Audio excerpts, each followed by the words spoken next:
Nous sommes à Actionnariat, sur le stand de Cryptone avec Marc qui est le fondateur de cette start-up. Vous êtes actuellement une dizaine de personnes travaillant sur le projet. Vous allez pitcher pour présenter votre structure qui est liée à la blockchain et à la bourse, qui lie un peu les deux mondes.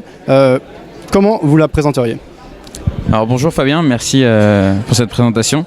Alors Cryptone, c'est une société qui a pour but de démocratiser l'investissement en start-up en permettant à tous nos membres de soutenir une société via notre marché primaire. Donc tout le monde peut investir des 1 euro dans des jetons qui sont émis par une start-up et ces jetons seront directement échangeables à la fin du marché primaire sur notre marché secondaire, offrant pour la première fois de la liquidité dans l'investissement dans le non-coté, dans les startups. Donc en fait, on est une solution intermédiaire entre l'ICO et l'IPO. Donc on amène un peu la philosophie IPO au non-coté en utilisant une technologie qui se rapproche à elle de l'ICO. On a développé une blockchain privée en interne, on tokenise la valeur des parts et on offre à nos membres un carnet d'ordre, un marché secondaire et ils peuvent trader en direct sur ces jetons. Ok, effectivement, sur le papier, ça semble très prometteur puisque le marché du non-coté, par définition, c'est beaucoup moins liquide et beaucoup moins clair, beaucoup moins bien organisé que le marché coté. Aujourd'hui, l'actionnariat a des très grosses capitalisations, il y a aussi des capitalisations moyennes. Là, on est dans le non-coté, donc c'est-à-dire que c'est les petites structures. Cependant, c'est aussi là où on trouve parfois les meilleures opportunités puisqu'on est justement sur des projets en devenir. Alors, c'est toujours des marchés risqués, mais potentiellement intéressants. La blockchain, ça fait beaucoup de bruit en ce moment. En même temps, les crypto-monnaies souffrent et on a eu des grosses corrections.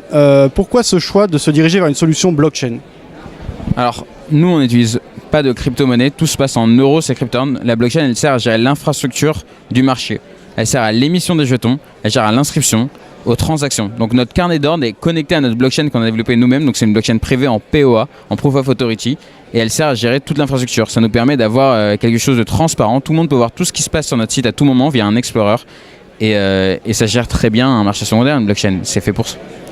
Et pour revenir un peu à cette question de liquidité, c'est un peu l'objectif de Cryptone, c'est de se dire en cotant le no-coté, on va le dérisquer en partie. Puisque quand vous investissez dans une startup, en fait, actuellement, vous êtes bloqué 8-15 ans.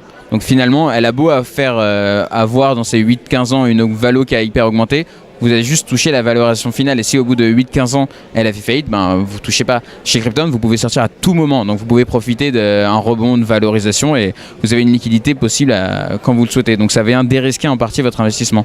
Et c'est ça qu'on croit chez Cryptone, c'est en vous offrant un marché secondaire, en vous offrant de la liquidité, on vient dérisquer une partie de l'investissement. Ok. Est-ce que vous êtes déjà opérationnel ? Est-ce que la plateforme est déjà disponible ? Vous avez sans doute un site internet. Est-ce que c'est une plateforme qu'on télécharge ? Est-ce que tout se passe en ligne ? Alors, notre lancement, c'est lundi 26 novembre. Okay. Donc, c'est dans 3 jours. La première startup qui va lever des fonds via nous, ça s'appelle Taco. C'est une appli qui permet de réserver des taxis comme si on réservait un Uber. Donc, c'est des vrais taxis licenciés. Donc, ça vient apporter cette technologie aux taxis. Et ils vont chercher au minimum 450 000 euros chez nous, au maximum 900 000 euros. Et dès lundi, la souscription est ouverte sur Taco, dès 1 euro. Vous pouvez acheter les jetons Taco dès 1 euro, dès lundi. Et c'est une plateforme. Notre site, c'est une plateforme. Donc vous pouvez vous connecter à cryptone.com et accéder à tout ça. Ok, le concept, c'est sûr, intéressant. Je vais aller jeter un coup d'œil moi-même. Au-delà de ça, comment ça se passe avec les régulateurs ? Puisqu'on entre du coup là dans un secteur qui est même clairement régulé, le secteur de la bourse, un secteur en devenir qui n'est pas encore bien encadré, qui est celui de la blockchain. Comment ça s'articule de votre côté ?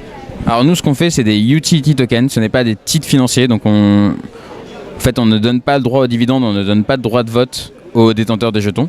On offre un lien avec la valorisation de la startup directement, qui sera expliqué très clairement sur notre site. Et donc on rentre dans le cadre de cet article 26 et 26 bis de la loi Pacte qui a été voté en première instance à l'Assemblée nationale et qui va au Sénat actuellement. Donc on est légalement et techniquement des ICO. Donc on rentre dans ce cadre juridique. Donc on va viser de manière optionnelle, donc on va le faire lorsque l'AMF le permettra et on fera l'enregistrement en tant qu'exchange de cryptoactifs quand ça sera sorti aussi. Ok, vous êtes donc basé en France, à Paris je suppose ? Oui, on est basé à Paris, dans le 15e. Ok. Quelles sont vos perspectives d'évolution là, pour les mois qui arrivent, puisque quand on est une start-up, on raisonne à court terme ? Alors nous, notre objectif, c'est de permettre au plus de boîtes, donc on cherche à lever pour une quinzaine de boîtes pour 2019. Et tout le process, tout Krypton a été pensé pour être dédié aux startups. On veut rendre la levée beaucoup moins chronophage pour elles. On leur demande quand même pas mal de choses. On leur demande de remplir un white paper qui ressemble un peu à un prospectus AMF simplifié, qu'on va faire valider à nos frais par un commissaire aux comptes, un cabinet d'avocats, une agence de notation. On fait une vraie due diligence pour permettre aux personnes qui vont acheter des jetons d'avoir une vraie info, pas une info, on ne sait pas trop ce qu'elle vaut, parce que là, le commissaire aux comptes fait un vrai travail d'audit, pareil pour les cabinets d'avocats et les agences de notation. Et donc notre objectif, on va dire à moyen terme, c'est de représenter entre 10 et 15% des levées des startups en France, 5% en Europe, et après on essaiera de grossir, puisque pour la startup, notre solution est très peu chère.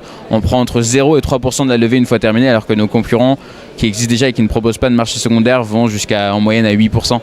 Et nous, notre solution, c'est vraiment de se dire on veut toutes les belles startups sur Krypton, et comme ça les investisseurs auront accès à notre marché secondaire et pourront acheter leurs jetons, et c'est comme ça qu'on souhaite procéder. Très bien.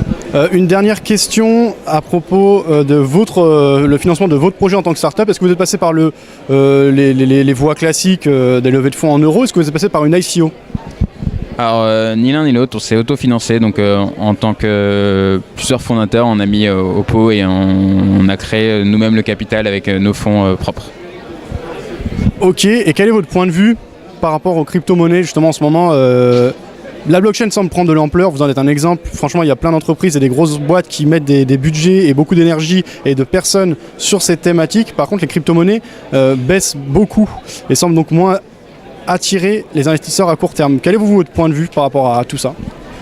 Je crois encore aux crypto-monnaies, je pense que le marché est en train de se stabiliser, c'est normal, il y avait énormément de crypto-monnaies, on en comptait plus d'un millier et c'était un peu insensé d'en avoir autant, et là c'est une structuration du marché, donc il va...